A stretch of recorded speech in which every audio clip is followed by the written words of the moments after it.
toujours dans le chapitre des lois de Newton. Dans cette vidéo numéro 4, on va essayer de parler des types de mouvements. Les mouvements rectilignes. Premièrement, le mouvement rectiligne uniforme. Rectiligne uniforme. Rectiligne كتعني مستقيمي, la trajectoire est une droite. Uniforme, ça veut dire la vitesse constante. Considérons un exemple d'un enregistrement. تسجيل M0, M1, M2, M3, M4. Qu'est-ce qu'on remarque? Les points appartiennent à la même droite. جميع هاد النقط كينتميو لنفس المستقيم. Et la distance M0, M1 égale à M1, M2 égale à M2, M3, etc. مزيان. Donc, calcul des vitesses, les vitesses instantanées. Comment calculer V1? Alors, pour calculer V1, la vitesse instantanée, on utilise la méthode d'encadrement. علاقة التأطير. يعني, je veux calculer la vitesse V1 en ce point. Je prends le point avant et le point après.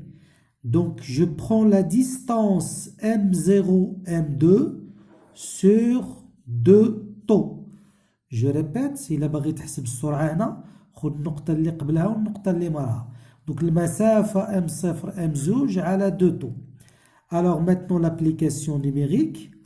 M0, M2, donc هنا centime ou هنا centime, donc c'est 2 cm, c'est-à-dire 2 fois 10 moins 2 بالمتر sur 2 fois taux. عطاوني taux égale à 20 millisecondes, je multiplie par moins 3. Bon, غادي تعطينا 20 sur 40. 20 sur 40, c'est 0,5 mètres par seconde. La même chose, V2. Je veux calculer la vitesse instantanée sur le point M2. Le point avant, le point après. Donc, c'est la distance M1, M3 sur 2 taux. Et si je fais l'application numérique, je vais voir la même valeur. Donc, on remarque que V1 كتساوي V2 égale à V3, etc. égale à V, c'est une constante.